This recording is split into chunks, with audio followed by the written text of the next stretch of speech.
Selamat pagi Bapak Ibu Saudara terkasih dalam Kristus. Shalom. Salam damai sejahtera buat kita semua, umat GPKS Kelapa Gading dimanapun berada. Kita percaya kita boleh berada dalam pemeliharaan Tuhan hari-hari ini kita jalani bersama-sama dalam kondisi yang tidak ideal. Tapi kita percaya Tuhan senantiasa beserta dengan kita. Ada satu ayat firman Tuhan berkata dalam Yeremia 29 ayat 11. Sebab aku ini mengetahui rancangan-rancangan apa yang ada padaku mengenai kamu. Demikianlah firman Tuhan, yaitu rancangan damai sejahtera dan bukan rancangan kecelakaan, untuk memberikan kepadamu hari depan yang penuh harapan. Hari-hari yang kita jalani seakan tidak ada kepastian saat-saat ini. Namun kita mau percaya sepenuhnya kepada Tuhan. Kita mau pegang janji Tuhan, beriman kepadanya. Mari kita siapkan hati kita untuk memulai ibadah kita pada pagi hari ini. Naikkan satu pujian, hatiku percaya.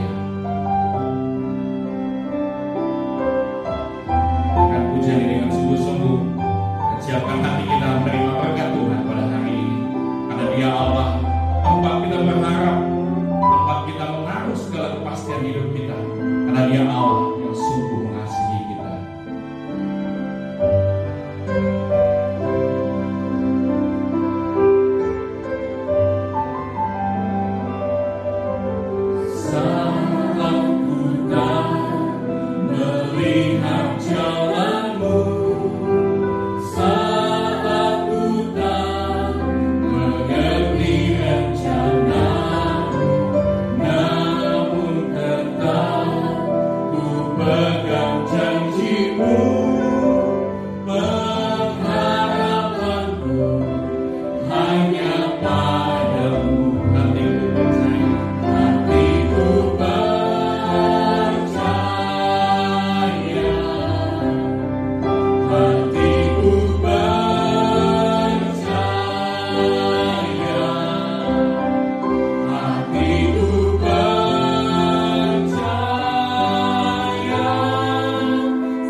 Terima kasih Tuhan, kami yakin dan percaya bahwa Engkau Allah yang sungguh mengasihi kami, memelihara setiap kehidupan kami, memberikan kami keselamatan hidup yang kekal. Apapun situasi yang kami hadapi hari-hari ini, kami tetap menaruh pengharapan kami, memegang teguh pada setiap janji-janji Tuhan, sehingga kami boleh tetap percaya kepadamu, dan kami tidak khawatir menghadapi setiap tantangan di depan kami. Pagi hari ini Tuhan kami bersyukur masih dikasih kesempatan untuk melakukan ibadah online lewat sarana apapun yang ada yang telah tersedia. Kami percaya hadirat Tuhan dinyatakan. Kami mendengar firman Tuhan yang menjadi petunjuk kehidupan kami, memberikan kami kekuatan, penghiburan, pengajaran, sehingga kami tahu bagaimana melangkah dengan iman di dalam situasi-situasi saat ini. Terima kasih Tuhan, persiapkan hati kami, ampuni segala dosa kami, layakkan kami untuk menghampiri tahta-Mu yang kudus pada pagi hari ini. Kami menyerahkan ibadah kami dari awal hingga selesai dalam nama Tuhan Yesus Kristus, Tuhan dan Juru Selamat kami yang hidup. Haleluya. Amin. Hari-hari yang kita jalani pada saat ini, di tengah setiap keadaan yang mungkin membuat kita khawatir, ada satu ayat firman Tuhan yang menjadi penghiburan bagi kita semua. Dalam Matius 6 ayat 31-34 berkata, sebab itu janganlah kamu khawatir dan berkata, apakah yang akan kami makan? Apakah yang akan kami minum? Apakah yang akan kami pakai? Semua itu dicari oleh bangsa-bangsa yang tidak mengenal Allah. Akan tetapi Bapa-Mu yang di surga tahu bahwa kamu memerlukan semuanya itu. Tetapi carilah dahulu kerajaan Allah dan kebenarannya, maka semuanya itu akan ditambahkan kepadamu. Sebab itu janganlah kamu khawatir akan hari besok, karena hari besok mempunyai kesusahannya sendiri. Kesusahan sehari cukuplah untuk sehari. Inilah yang menjadi penghiburan bagi kita setiap umat yang percaya kepadanya, bahwa Bapa Surgawi senantiasa memelihara kehidupan kita. Kita akan satu pujian, Bapa Surgawi memelihara. Kepadanya kita berharap dalam segala situasi. Kita tahu kita tidak gentar, karena Dia sangat mengasihi kita, memelihara kita semua.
Puji nama Tuhan untuk setiap pemeliharaan Tuhan yang kami yakin dan percaya menyertai setiap umat Tuhan dimanapun berada. Sebentar kita akan mendengar firman Tuhan dengan satu tema, menjadi saksi Kristus yang bangkit. Kita baru saja menyelesaikan perayaan Paskah kita. Kita memperingati kematian Kristus dan juga kebangkitan Kristus, sehingga kita semua dapat menjadi saksi Kristus yang bangkit. Pertanyaannya, tapi situasinya tidak bangkit. Bagaimana kita semua dapat menjadi bangkit serupa dengan Kristus? Satu perkara, semua itu kita jalani bukan dengan kekuatan kita, hanya karena Roh Kudus yang menyertai kita, hanya karena Tuhan yang ada di samping kita. Itu yang memampukan kita untuk dapat terus menjadi saksi Kristus yang bangkit. Karena Dia satu-satunya pengharapan kita. Dia satu-satunya yang dapat kita andalkan dalam segala situasi. Kuasa Tuhan tidak pernah terbatas, tidak pernah berubah dari dulu, sekarang, sampai selama-lamanya. Siapkan hati kita terima berkat firman Tuhan. Anakan satu pujian, Kaulah harapan. Dia harapan satu-satunya dalam hidup kita. Kaum wanita menyanyikan pujian lebih dahulu, dan refreng kita nyanyikan bersama-sama. Bukan dengan kekuatanku ku dapat jalani hidupku, tanpa Tuhan yang di sampingku ku tak mampu sendiri.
Hari ini dan saat ini ya Allah, Engkau satu-satunya ada di hati kami. Hati kami hanya ingin kepada Engkau. Hati kami tidak kami berikan kepada yang lain. Bukan untuk dunia ini, bukan untuk kemegahan dunia ini, bukan juga untuk segala hal yang dicari oleh manusia. Tapi hari ini kami tahu bahwa hati kami hanya boleh diberikan kepada Tuhan. Bahwa kami tahu Engkau satu-satunya Allah yang bangkit dari kematian.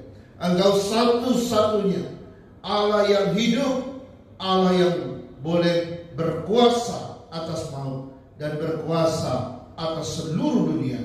Bahwa Engkaulah penciptanya. Tuhan, terima kasih kalau hari ini kami masih bisa berada di hadirat Tuhan. Kalau hari ini kami masih berada di hadapan Tuhan, hendak memuji menyembah Tuhan dan duduk mendengarkan isi hati Tuhan. Tuhan, kami tidak tahu apakah masih banyak waktu untuk kami, atau mungkin sudah sedikit lagi waktu yang ada. Karena itu Tuhan, kami mau gunakan waktu yang ada ini untuk sungguh-sungguh memiliki hubungan dengan Tuhan, agar kami siap kapanpun Tuhan datang. Kami sudah siap menerima kehadiran Tuhan. Terima kasih Tuhan, berkati firman-Mu, berkati hamba-Mu, berkati semua jemaat-Mu dimanapun berada. Biar Tuhan memberkati, memperkenankan kami semua untuk mendengar suara Tuhan. Dalam nama Yesus kami berdoa. Haleluya. Amin. Amin. Shalom Bapak Ibu sekalian, selamat bertemu kembali. Dan selamat beribadah, selamat mendengarkan firman Tuhan. Walaupun kita dipisahkan oleh jarak, oleh ruang dan waktu, tapi tidak membuat kita stop atau berhenti untuk beribadah kepada Tuhan. Tidak ada satupun yang bisa menghentikan hubungan kita, relasi kita, karena Tuhan Maha hadir. Engkau berada dimanapun, Tuhan Maha hadir di sana. Karena itu hari ini biarlah kita boleh beribadah dengan hati yang sungguh-sungguh bersukacita. Saya ingin membawa kita untuk membaca satu bagian dari firman Tuhan. Hari ini tema kita berbicara tentang saksi Kristus, atau saksi Kristus yang bangkit, atau saksi akan kebangkitan Kristus.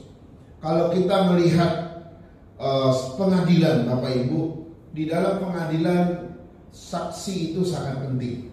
Selalu ada saksi yang dihadirkan. Ada saksi utama, ada saksi ahli, ada saksi yang lain-lain.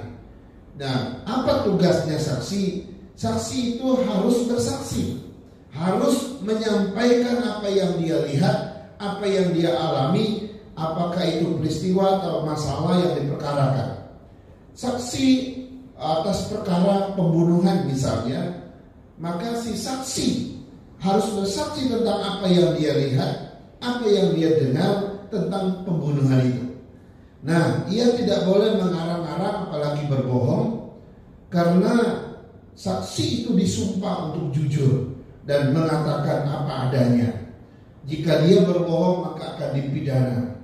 Dan semua yang dikatakan oleh saksi tadi itu akan menjadi catatan para hakim untuk membuat keputusan. Nah, saudara sekalian, waktu Tuhan Yesus bangkit, banyak orang yang percaya akan kebangkitan itu. Secara khusus orang yang langsung melihat kebangkitan Kristus. Tetapi jangan salah, jauh lebih banyak orang yang tidak percaya akan kebangkitan Kristus. Bahkan pada zaman di mana Yesus dibangkitkan. Nah, saudara, mereka yang tidak percaya itu, mereka kemudian menjadi orang yang tidak bisa menerima kenyataan. Dan mereka menganggap kebangkitan Kristus itu sebatas kebohongan semata, atau sebatas imajinasi para murid saja, atau sebatas konspirasi para murid dan pengikut Yesus saja. Bahkan ada yang mengatakan bahwa kebangkitan Kristus itu hanya mitos, saudara-saudara.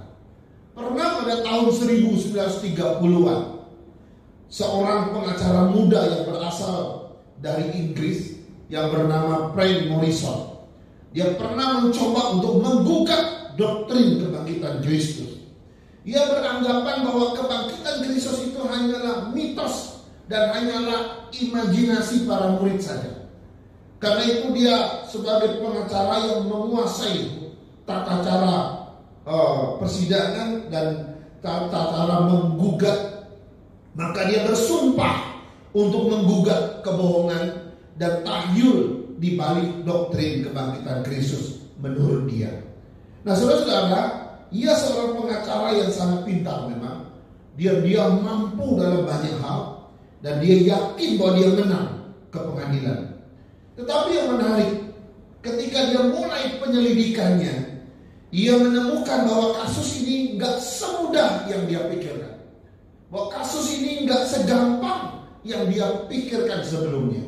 Justru yang terjadi adalah ia justru diyakinkan bahwa kebangkitan Kristus itu benar-benar terjadi, saudara. Akhirnya ia memberi judul kepada buku yang dia sedang tulis pada waktu itu dengan berjudul The Book That Refused to Be Written. Artinya buku yang menolak untuk ditulis. Dan sejak itu ia berhenti dan mengaku berubah keyakinan atas gugatannya tersebut. Nah, saudara sekalian, dengan adanya gugatan, tuduhan semacam ini tentang kebangkitan Kristus, maka keberadaan para saksi tentang kebangkitan Kristus sangat penting. Ya, sangat penting. Sebab seorang saksi harus menyatakan kebenaran. Seorang saksi harus menyatakan fakta apa yang dia lihat. Seorang saksi mesti menyampaikan data-data yang benar tentang kebangkitan Kristus. Nah, seorang saksi juga harus memiliki satu kriteria. Ketika Tuhan mengatakan kamu adalah saksi atas semuanya ini, maka itu artinya semua yang menjadi saksi mesti memenuhi persyaratan. Ya, nah persyaratan seorang saksi apa? Persyaratan seorang saksi itu ada 3 yang akan saya sampaikan buat kita. Yang pertama, seorang saksi mesti melihat, mesti mendengar. Ya, seorang saksi kebangkitan Kristus mesti melihat, mesti mendengar. Lukas 24 ayat 39 sampai 43, saya akan baca buat kita. Lukas 24 ayat 39 sampai 43 berkata demikian. Lihatlah tanganku dan kakiku, aku sendirilah ini. Rabalah aku dan lihatlah, karena hantu tidak ada daging dan tulangnya, seperti yang kamu lihat ada padaku. Sambil berkata demikian, ia memperlihatkan tangan dan kakinya kepada mereka. Dan ketika mereka belum percaya karena girangnya dan masih heran, berkatalah ia kepada mereka, adakah padamu makanan di sini? Lalu mereka memberikan kepadanya sepotong ikan goreng. Ia mengambilnya dan memakannya di depan mata mereka. Saudara-saudara, ini ayat tentang salah satu penampakan Tuhan Yesus kepada para murid, saudara. Dan ayat ini memperlihatkan di mana para murid melihat langsung tubuh Yesus yang bangkit itu, dan mereka mendengar langsung perkataan Tuhan Yesus kepada mereka ketika dia menunjukkan tangan dan kakinya dan juga dirinya. Bahkan dia minta sepotong ikan goreng, saudara.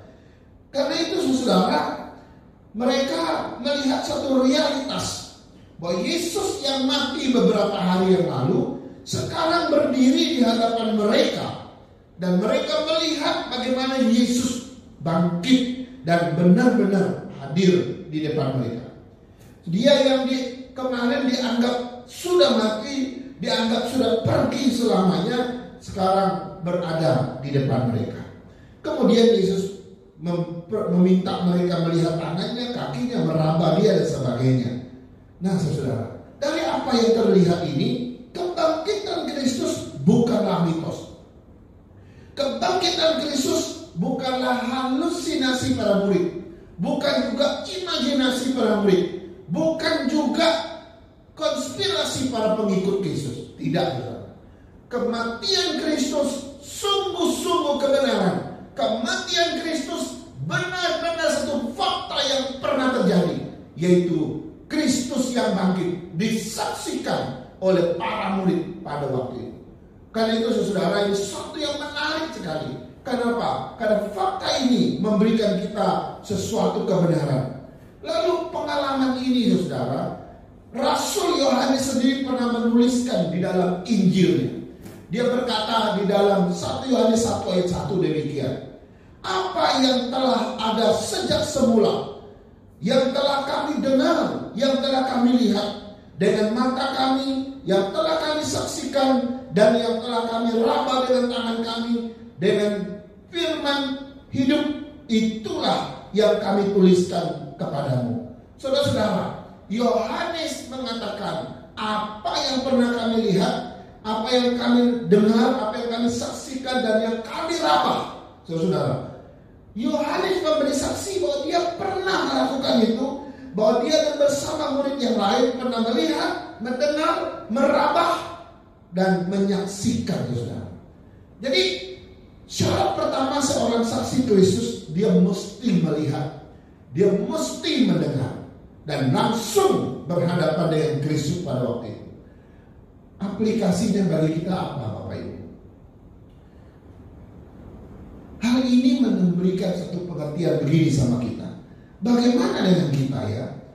Apakah kita bisa menjadi saksi Kristus? Apakah kita bisa menjadi seorang yang bersaksi tentang Kristus?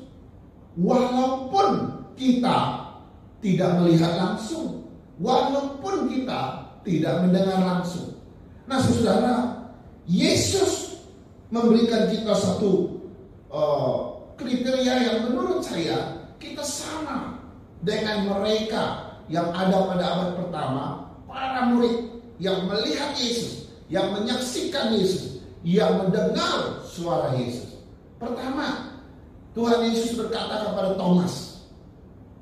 Apa yang Yesus katakan kepada Thomas? Waktu itu Thomas tidak percaya Yesus bangkit. Waktu itu Thomas tidak yakin Yesus bangkit. Semua murid sudah lihat Yesus. Kebetulan Thomas tidak ada. Lalu mereka ceritakan kepada Thomas, kami baru ketemu dengan Tuhan. Dan waktu itu Thomas berkata, aku tidak percaya, aku tidak yakin. Lalu tiba-tiba Yesus muncul di dalam ruangan yang sama, dan di mana Thomas ada di situ. Dan disitulah Yesus berkata, lihat, ya, silakan, ini tanganku, ya, ini lambungku, ditunjukkan kepada dia. Waktu Thomas melihat itu, Thomas langsung berubah, dan Thomas berkata, iya Tuhanku, iya Allahku. Lalu keluarlah kata-kata Yesus yang menarik sekali. Kata-kata yang mengatakan begini, kamu percaya karena melihat, tetapi berbahagialah mereka yang tidak melihat tetapi percaya. Saudara-saudara, ini artinya apa? Kita yang hidup di zaman ini bisa menjadi saksi Kristus. Kenapa? Walaupun kita tidak melihat dengan mata kepala kita sendiri, tapi kita bisa melihat dengan mata iman kita. Kuncinya di imanku, imanmu. Engkau memang gak ketemu Yesus seperti Thomas. Engkau mungkin tidak ketemu Yesus yang bangkit seperti para murid. Tapi engkau dengan iman percaya fakta kebangkitan Kristus, maka engkau adalah saksi Kristus karena engkau melihat dengan iman. Yang kedua, saudara, Ya, yang kedua, bagaimana dia mendengar? Bahwa seorang saksi mesti seorang yang mendengar. Oke, kita memang juga nggak mendengar suara Kristus. Ya, kalau kita lihat di internet beberapa waktu ini, saudara, lagi ribut, lagi ramai. Banyak hamba Tuhan sedang berdebat. Itu dimulai dengan seorang hamba Tuhan yang mengatakan, aku mendapat perintah dari Tuhan untuk berkata kepada corona, hai corona, hai krisis ekonomi, diam, tenanglah. Persis seperti Kristus yang menghadik angin ribut. Memang banyak orang membingungkan. Ada orang berpikir, betulkah dia mendengar dari Tuhan? Tapi itu kita nggak perlu kaget dengan hal ini, karena dari dulu zaman dulu orang pun sering berkata demikian. Tuhan bicara kepada saya, aku mendengar Tuhan berkata kepada saya. Semalam aku mendapatkan firman dari Tuhan. Ya, 2 hari yang lalu saya mendengar suara Tuhan jelas di telinga saya. Sudah sering kali orang berkata demikian. Tapi apakah itu satu-satunya cara Tuhan bicara? Saudara-saudara, saya menarik sekali seorang penulis dan seorang teolog terkenal yang bernama John Piper. Dia menulis di dalam bukunya baru-baru ini. Dia berkata begini, terus terang saya tidak pernah mendengar suara Allah. Saya belum mengalaminya. Keyakinan saya bahwa Allah bicara adalah melalui Alkitab firman Tuhan. Ia berfirman sekali dan untuk selamanya. Dan ia terus berbicara melalui firman-Nya itu kepada setiap orang percaya. Karena Alkitab adalah suara Allah. Saudara, waktu saya merenungkan bagian ini, saya pikir benar. Kenapa? Karena untuk menjadi saksi Kristus, engkau mesti melihat, engkau mesti mendengar. Lalu apakah kita harus mencari pengalaman yang aneh-aneh? Apakah kita harus mencari mimpi? Apakah aku minta sama Tuhan, berikan aku penglihatan Tuhan supaya ketika aku melihat aku bisa jadi saksimu? No. Alkitab adalah suara Allah. Tuhan sudah berfirman satu kali dan selamanya. Karena itu kalau engkau merenungkan firman Tuhan, engkau mendengar firman suara Allah. Ketika engkau membaca firman Tuhan, belajar firman Tuhan dengan baik dan benar, engkau sedang mendengar suara Tuhan dan engkau boleh memperkatakannya. Karena itu hari ini saudara, dasar untuk seseorang menjadi saksi Kristus. Engkau melihat, engkau mendengar, engkau melihat dengan iman. Walaupun engkau tidak melihat Yesus, tapi engkau percaya dengan iman. Yesus berkata, berbahagia engkau yang tidak melihat tapi percaya. Yang kedua, engkau mendengar. Engkau tidak perlu mencari pengalaman yang berbeda atau dengan pengalaman yang unik begitu. Enggak perlu. Baca firman, renungkan firman, itu suara Tuhan. Dan engkau boleh menjadi saksi Kristus. Maka kita hari ini saudara, kita adalah saksi Kristus. Kenapa? Karena kita bagian dari kelompok orang yang melihat, yang percaya, dan yang mendengar suara Allah. Walaupun kita bukan murid yang ada pada abad pertama. Yang kedua saudara, seorang saksi Kristus, persyaratan yang kedua, dia mesti mengalami apa yang terjadi ketika Yesus dibangkitkan. Mari kita baca 3 bagian dari Alkitab. Yohanes 14 ayat 27. Saya akan baca lebih dulu. Yohanes 14 ayat 27 berkata demikian. Damai sejahtera ku tinggalkan bagimu, damai sejahtera ku berikan kepadamu, dan apa yang ku berikan tidak seperti yang diberikan oleh dunia kepadamu. Janganlah gelisah dan gentar hatimu. Lalu Lukas 24 ayat 36. Lukas 24 ayat 36 berkata demikian. Dan sementara mereka bercakap-cakap tentang hal-hal itu, Yesus tiba-tiba berdiri di tengah-tengah mereka dan berkata kepada mereka, damai sejahtera bagimu. Satu bagian dari ayat ini, tapi sebelum yang bagian itu saya ingin jelaskan dulu 2 ayat ini. Ya, bahwa 2 bagian ayat ini menarik sekali. Yang Yohanes 4:27 itu diucapkan Yesus sebelum kematian dia. Lalu Lukas 24 ayat 36 itu diucapkan Yesus sesudah ia bangkit. Tapi isinya sama. 2 kali dia berkata, damai sejahtera bagimu. Damai sejahtera bagimu menjelang kematian. Lalu Yesus muncul lagi, damai sejahtera bagimu sesudah kebangkitan.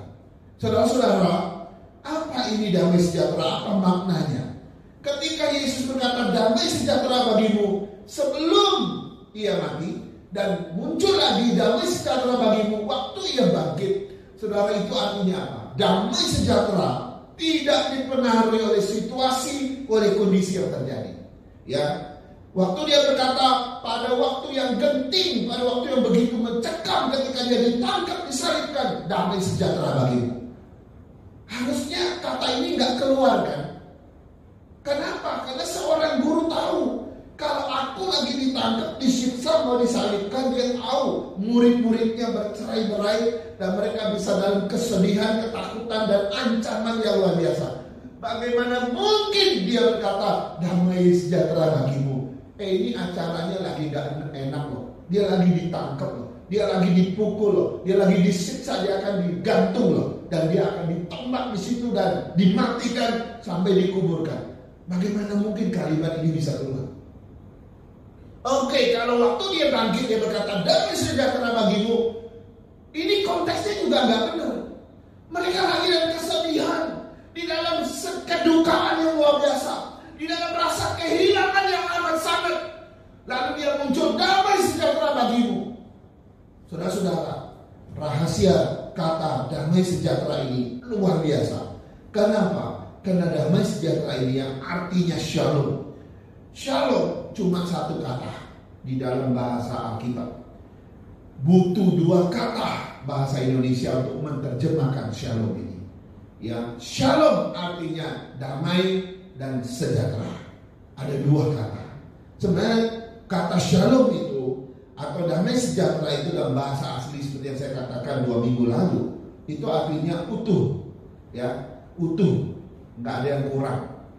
Ya, atau tidak cacat, tidak lecet, tidak rusak. Kalau Bapak Ibu dikasih satu barang, lalu barang itu cacat, nah itu enggak shalom. Waktu Bapak Ibu dikasih satu barang, barangnya enggak utuh lagi, udah pecah misalnya, itu enggak shalom. Ya, shalom itu artinya engkau tetap utuh, engkau tidak lecet, engkau tidak rusak, engkau tidak cacat dan sebagainya. Nah, kata shalom di sini adalah shalom yang memelihara orang-orang yang diselamatkan oleh Tuhan. Karena itu ketika orang itu menerima shalom ini atau damai sejahtera ini akan membuat kita begitu berbeda dalam situasi yang genting sekalipun. Saudara-saudara, damai sejahtera dan kata sejahtera dan damai ini, 2 kata ini itu berbeda di dalam kaitannya. Damai seringkali dikaitkan dengan batin kita. Sedangkan sejahtera itu seringkali dikaitkan dengan fisik kita, jasmani kita. Ada orang yang damai artinya batinnya lagi damai. Tapi ketika orang bilang sejahtera, itu artinya fisiknya, jasmaninya dia lagi seorang yang sejahtera. Seorang yang cukup, seorang yang punya kehidupan yang baik, sehat, ya, punya harta, punya kekayaan yang baik, sejahtera dia. Tapi ada banyak pengalaman hidup kita, ada orang yang punya salah satu saja. Jarang orang punya dua-duanya. Ya, ada orang yang damai dalam hatinya, batinnya, tapi jasmaninya nggak sejahtera. Dia mungkin seorang yang hidup sederhana, pas-pasan, ya, kekurangan ya mungkin kadang-kadang dia butuh bantuan dan sebagainya. Tapi ada juga orang sejahteranya luar biasa, kaya raya, punya segala-galanya, tapi batinnya nggak damai, nggak bisa tidur dia. Dulu saya punya tetangga nggak bisa tidur seminggu, harus masuk di ICU. Pas waktu saya besuk dia, kenapa ini kok nggak bisa tidur seminggu? Wah, punya pikiran macam-macam, bisnisnya terlalu banyak bisnis di situ, di sana. Dia pikirkan semua bisnis itu. Akhirnya nggak bisa tidur. Akhirnya seminggu nggak bisa tidur. Melek kayak apapun, minum obat tidur, nggak bisa. Akhirnya dia harus masuk rumah sakit. Saudara-saudara, kita pilih yang mana? Damai di hati, batin kita, tapi nggak sejahtera. Fisik kita, atau kita seorang yang sangat sejahtera, fisik kita, jasmani kita, tapi batin kita nggak sejahtera. Saudara-saudara, dua hal ini baru bisa menjadi satu yang utuh ketika damai sejahtera Kristus diberikan. Waktu Tuhan Yesus bangkit, sebelum dia bangkit, sebenarnya dia sudah punya damai sejahtera. Waktu dia bilang damai sejahtera bagimu, maka itu artinya engkau hanya boleh bisa mengalami damai sejahtera secara utuh, tidak cacat, tidak lecet, tidak rusak, hanya di dalam Kristus. Kenapa? Karena damai sejahtera yang Yesus berikan, menurut Yesus, bukanlah seperti damai sejahtera yang diberikan dunia kepadamu. Saudara-saudara, rahasia ini luar biasa. Waktu saya merenungkan, ya. Waktu dalam kondisi yang sangat genting, yang sangat terancam, sangat menakutkan, kita tetap bisa damai. Waktu dalam kekurangan yang luar biasa, mungkin tidak punya apa-apa, kita tetap damai. Kenapa? Karena Kristus memelihara kita. Kristus hadir di tengah-tengah. Sampai maut pun gak bisa merusakkan damai sejahtera Kristus. Sampai maut pun gak bisa mengambil damai sejahtera Kristus. Maut dan kematian tak mampu menghentikan damai sejahtera itu.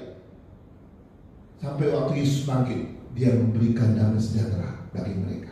Saudara, seseorang saksi Kristus pada abad pertama, mereka menerima damai sejahtera Tuhan ketika Tuhan bangkit.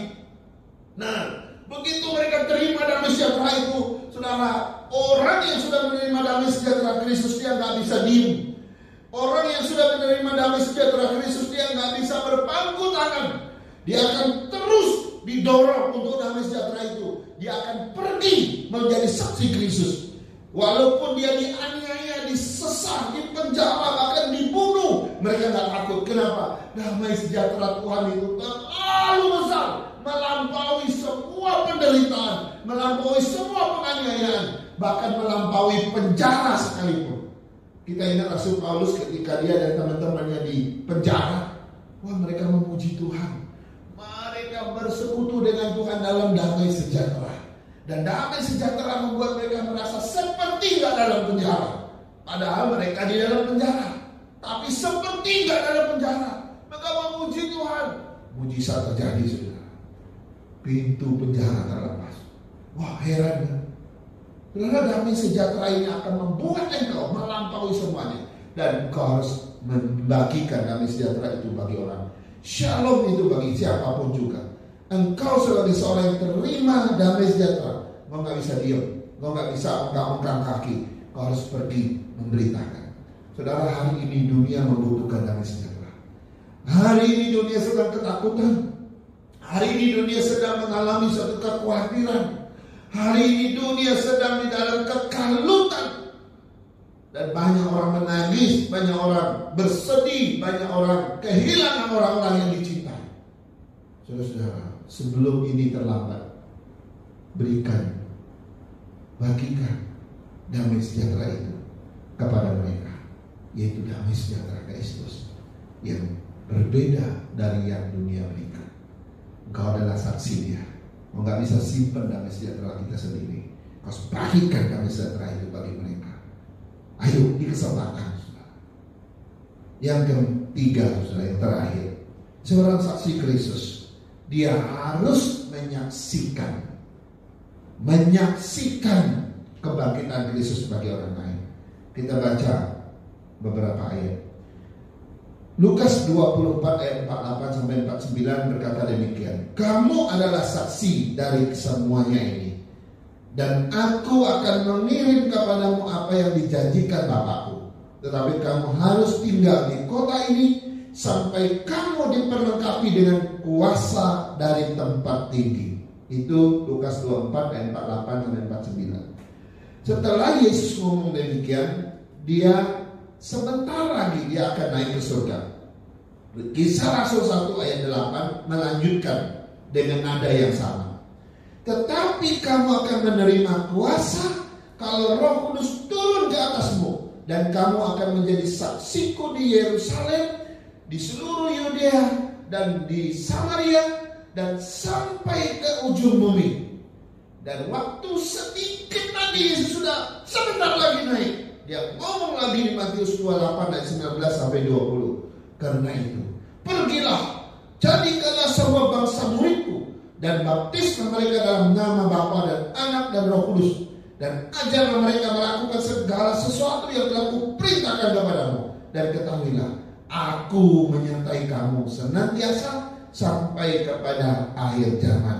Saudara, seorang saksi Kristus diperintahkan langsung oleh Yesus untuk menyaksikan siapa Kristus bagi dunia ini. Ini bukan tugas para hamba Tuhan saja. Ini bukan tugas para pendeta saja. Ini tugas setiap orang yang percaya. Engkau yang percaya 2000 tahun yang lalu, bagi mereka yang percaya 1000 tahun yang lalu, mungkin ada yang percaya kemarin, ada yang percaya hari ini, dan ada yang akan percaya nanti. Semua mereka adalah saksi Kristus yang harus pergi menyaksikan Kristus yang bangkit kepada mereka. Saudara, menyaksikan Kristus yang bangkit memang gak mudah bagi kita, tapi kita mesti menjadi saksi bagi mereka, bagi dia. Dan dia yang utus kita, dan mereka harus mendengarkan. Ya, Lukas mengatakan, kamu adalah saksi atas semuanya ini. Saudara, kita gak bisa mengelak. Kita gak bisa bilang, saya bukan Tuhan, mungkin tetangga saya, gitu. Gak bisa. Saya bukan Tuhan, mungkin nanti anak saya udah tua, saya banyak sakit dan sebagainya. Gak bisa. Kita juga gak bisa bilang, aduh saya Tuhan, saya paling sibuk deh, coba cari yang gak sibuk lah, atau siapa yang punya waktu biar dia pergi. Gak bisa. Kalau kau percaya Yesus, kau harus bersaksi. Kan kau adalah saksi, dan kau harus menyaksikan siapa Kristus. Karena itu Kristus ingin meneguhkan para saksinya. Karena itu waktu Yesus bangkit, dia gak buru-buru naik ke surga. Waktu Yesus bangkit, dia 40 hari lagi harus tinggal di dunia ini, berkali-kali menampakkan diri kepada para murid. Tujuannya apa? Supaya memastikan, meneguhkan, kamu saksiku, kamu saksiku, kamu saksiku. Kalau aku udah pergi, kamu harus pergi. Kalau aku sudah terangkat ke surga, kamu harus pergi memberitakan namaku kepada dunia. Alkitab mencatat paling kurang ada 11 kali Yesus menampakkan diri. Pertama kepada Maria Magdalena. Maria Magdalena seorang yang disembuhkan Yesus dari 7 roh setan. Dan sejak dia ikut Yesus, sejak dia disembuhkan Yesus, dia ikut Yesus dengan setia. Dan dia mendapat hak istimewa melihat Yesus pertama kali bangkit. Bukan muridnya yang 12 itu, bukan, tapi seorang yang pernah dirasuk setan. Kenapa Maria mesti mendapat hak istimewa? Karena Maria seorang yang tak pernah tinggalkan Tuhan. Sejak dia disembuhkan, dia ikut Yesus sampai penderitaan Kristus secara detail, sampai ketika Yesus ditombak lambung dan dia ada di dekat salib itu melihat Yesus sampai ia dikuburkan. Dan waktu pulang dari kubur dia menyiapkan rempah-rempah untuk merempah. Ternyata Yesus sudah bangkit. Dia mendapat hak istimewa. Bukan Petrus, bukan Yakobus, bukan Yohanes, tapi dia mendapatkannya. Wanita-wanita lain juga bertemu dengan Yesus. Kemudian Kleopas dan seorang teman yang saat menuju ke Emmaus ketemu Yesus di jalan, dan mereka merasa ini orangnya siapa? Tapi belakangan mata mereka dibukakan, wah, mereka baru tahu itu Yesus. Yesus juga khusus sama Simon Petrus secara sendiri ketika dia bilang, maukah kau mengasihi aku? Dia bilang, aku mengasihi, sampai 3 kali. Ya, perbaharui kembali Petrus. Pastikan dia menjadi seorang saksi yang luar biasa setelah Yesus naik. Kemudian kepada semua murid tanpa Thomas. Lalu semua murid plus dengan Thomas. Thomas pun diteguhkan waktu itu. Lalu di pantai Tiberias, mereka yang sudah pergi menjala ikan karena merasa sudah frustrasi, Yesus sudah mati, sudah selesai, sudah kita nggak ada tujuan lagi. Mereka pergi kembali ke pekerjaan mereka yang semula. Yesus datang ketemu mereka di pantai untuk membuat mereka, meneguhkan mereka, memastikan mereka kau harus jadi saksi sebelum aku pergi. kemudian kepada Yakobus, dan kepada 11 murid disertai dengan pemberian amanat agung di Matius 28 tadi. Kemudian kepada 11 murid di dekat Betania. Dan yang terakhir, dia langsung menampakkan diri pada lebih dari 500 orang itu di Bukit Zaitun sebelum dia terangkat ke surga. Dan akhirnya 500 orang itu melihat. Saudara-saudara, saya nggak tahu ya, yang semua ini dikerjakan oleh Yesus hanya untuk memastikan ini kamu saksiku, kamu saksiku. Setelah aku pergi, kamu harus pergi memberitakan Injil. Saudara-saudara sekalian, saya nggak tahu COVID-19 ini sampai kapan, saya nggak tahu. Apakah virus ini akan lenyap 2 bulan, 3 bulan, atau mungkin 6 bulan yang akan datang? Tidak ada yang menjamin. Belum ada yang menjamin. Atau virus ini akan tetap tinggal selamanya di bumi dan setiap hari membunuh ratusan ribuan orang sampai manusia habis. Dan sampai Tuhan Yesus datang, mungkin saja. Karena itu saya berpikir bisa jadi Tuhan Yesus sebentar lagi datang, bisa jadi. Saudara-saudara, hari ini ada satu gereja sedang menggempur dunia ini dengan penginjilan. Mereka membaca zaman ini, kelihatannya dunia mungkin sedang memberi tanda bahwa Yesus sebentar lagi datang. Mereka bukannya siap-siap dalam arti tunggu sampai Tuhan datang, enggak. Mereka menggempur dunia ini. Begitu dunia ini setiap negara melockdown setiap wilayah atau membuat yang namanya supaya orang tinggal di rumah, semua mata manusia hari ini bermiliar-miliar di dunia ini itu beralih ke dunia maya. Dan di dunia maya sudah tidak ada lagi tembok antara gereja dan gereja, temboknya agama dengan agama. Saya yakin Tuhan sedang melancarkan pemberitaan Injil supaya pemberitaan Injil pergi sampai ke ujung dunia seperti yang Yesus nubuatkan kepada para murid. Hari ini PI sedang digencarkan luar biasa. Dan saya yakin dalam waktu singkat Injil kerajaan itu akan sampai ke ujung dunia, ke ujung bumi. Dan orang akan melihat kalau ini sudah sampai, bukankah itu salah satu tanda kalau Injil kerajaan ini sudah sampai ke ujung bumi, dia akan turun. Waktu saya merenungkan bagian itu, saya gentar Bapak Ibu. Lalu kita apa? Waduh, waktunya begitu sedikit. Oke, mungkin kita nggak perlu seheboh orang yang harus bagaimana, tapi kita harus manfaatkan waktu kita. Beritakan Injil. Kau saksi, saya saksi, kita semua saksi. Kita mendengar, kita melihat melalui firman. Kau gak bisa tutup mata, gak bisa tutup mulut lagi, kau gak bisa berpangku tangan lagi. Beritakan Injil, beritakan Injil. Lewat Instagram, lewat apa saja, beritakan Injil. Ini Tuhan seperti sedang membuka pintu agar Injil ini dipercepat sampai kepada ujung bumi, dan dia akan datang. Saudara, saya tidak menubuatkan Yesus datang kapan, tapi kita mesti siap dalam pekerjaan ini. Bapak Ibu,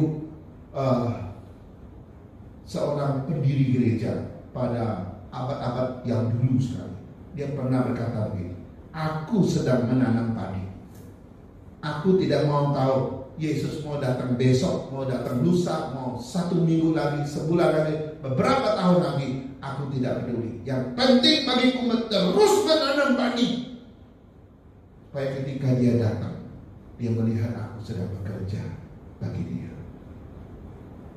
Di dalam momen ini, biarlah kita merenungkan sekali lagi agar kita memberitakan Injil. Engkau adalah saksi, kita semua saksi kebangkitan Kristus. Ada suatu fakta yang benar, engkau harus beritakan kepada orang lain. Dunia ini sedang membutuhkan Tuhan yang melampaui maut. Dunia ini sedang membutuhkan pengharapan yang besar, dan pengharapan itu hanya ada di dalam Kristus. Mari kita berdoa. Kami bersyukur dan berterima kasih ya Tuhan.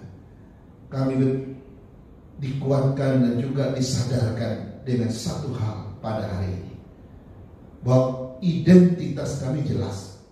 Kami adalah saksimu. Kami adalah orang yang pernah melihat. Kami adalah orang yang pernah mendengar. Dan kami adalah orang yang diperintahkan langsung untuk pergi. Tuhan, kami tidak tahu kapan Engkau datang, Tapi kami mau mengerjakan pekerjaan ini sedikit lagi sampai Engkau datang nanti. Kami masih dan sedang bekerja bagimu. Berkati umat-Mu, jemaat-Mu di tempat ini. Biar kami semua Tuhan sadar akan panggilan kami. Bahwa ini waktunya kami melihat pekerjaan-Mu, melihat misi-Mu, bahwa Injil Kerajaan ini sedang diberitakan dan sedang menuju ke ujung bumi sana. Berkati kami semua, jadikan kami semua berkat bagi siapapun juga. Jadikan kami juga saksi dimanapun juga, dan berdampak bagi siapapun juga. Dalam nama Yesus, Kau teguhkan panggilan kami. Haleluya. Amin. Amin. Tuhan Yesus memberkati. Puji nama Tuhan, kita bersyukur untuk firman Tuhan yang boleh menjadi peneguhan bagi setiap kita hari-hari ini. Kita semua adalah saksi Kristus dimanapun kita berada. Dan menjadi saksi Kristus tidak memandang situasi apapun. Kita beriman, kita percaya pada kematian, kebangkitannya. Dan sudah selayaknya kita menjadi pembawa damai sejahtera di hari-hari ini. Kalau setiap perkataan, tindakan kita, pekerjaan kita, apapun yang kita perbuat, kita dapat menjadi saksi Kristus dimanapun kita berada. Berikut ini ada satu persembahan pujian yang akan dibawakan oleh PB Warman. Dan pujian ini kita berdoa, Bapak Ibu Saudara semua diberkati oleh Tuhan, diberikan damai sejahtera oleh Tuhan, boleh ikut bernyanyi dalamnya, dan Tuhan Yesus memberkati.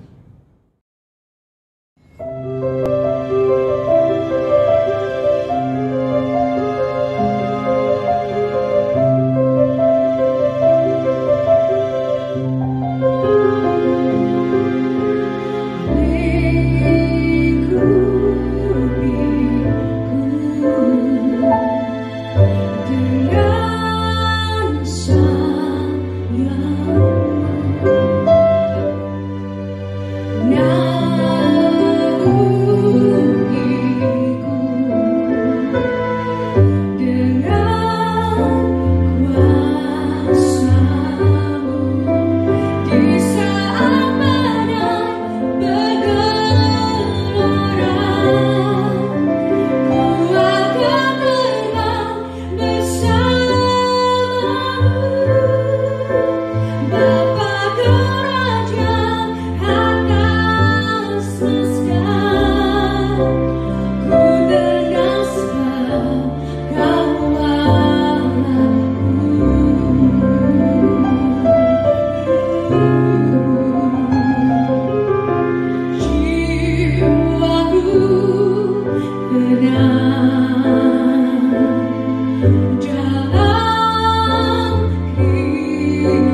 Mari kita berdoa dan kita terima berkat Tuhan. Kiranya kasih dari Allah Bapa kita, anugerah dari Tuhan kita Yesus Kristus, dan penghiburan dari Allah Roh Kudus kiranya memimpin saudara-saudara sekalian hari ini, besok, dan seterusnya sampai hari Maranatha. Yesus Kristus datang menjemput kita sale-salenya. Amin. Amin. Amin.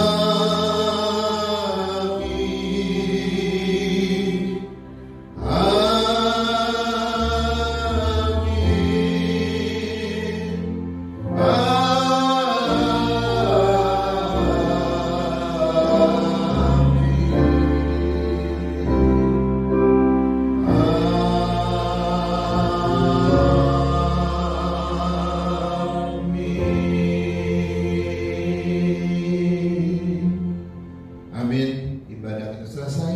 Tuhan Yesus memberkati. Sampai bertemu kembali. Demikian rangkaian ibadah online kita pada hari ini. Ada beberapa pengumuman dalam waktu jemaat yang hendak saya sampaikan. Yang pertama, gereja tetap melaksanakan kebaktian pemuda pada hari Sabtu 7 malam, jam 7 malam lewat aplikasi online juga, sebagaimana diketahui oleh para pemuda. Dan Bapak Ibu tetap bisa mengikuti ibadah sekolah minggu dengan anak-anak terkasih tentunya setelah kebaktian umum ini selesai melalui channel YouTube GPK Kelapa Gading. Dan ada satu tambahan mulai minggu ini, nanti di setiap Kamis jam 7 malam, gereja akan mewartakan satu ibadah online untuk kebaktian doa. Bapak Ibu dapat menyimaknya, mengikutinya, dan berdoa masing-masing di rumah bersama dengan seluruh keluarga, dengan setiap pokok doa yang akan kita doakan. Bapak Gembala akan menyampaikannya dan berdoa bersama dengan kita semua. Dan juga kami mengucapkan terima kasih kepada Bapak Ibu yang tetap memberikan persembahan melalui transfer pada nomor rekening yang sudah tercantum. Kiranya Tuhan Yesus memberkati dan memelihara setiap kehidupan kita semua. Dan juga ada himbauan dari Bapak Gembala mengenai memposting foto-foto ibadah kita bersama dengan keluarga masing-masing. Dan ini bisa kita mulai terapkan setelah ibadah ini. Kita bisa memposting foto-foto kita saat ibadah. Gunanya untuk apa? Yang pertama untuk menyemangati kita satu sama lain bahwa kita semua beribadah sungguh-sungguh meskipun tidak datang ke gereja secara fisik, dan kita semua telah bersekutu satu sama lain dalam keluarga besar GPK Kelapa Gading. Dan salah satu bentuk menjadi saksi Kristus buat Bapak Ibu sekalian adalah jika Bapak Ibu diberkati lewat ibadah ini, maka dengan sangat mudah Bapak Ibu tinggal klik share tombol, lalu bisa membagikan ibadah online ini kepada saudara-saudara yang lain, bahkan kepada semua kenalan kita, sehingga semuanya dapat menerima berkat daripada Tuhan. Selamat hari Minggu, Happy Sunday, God bless you all.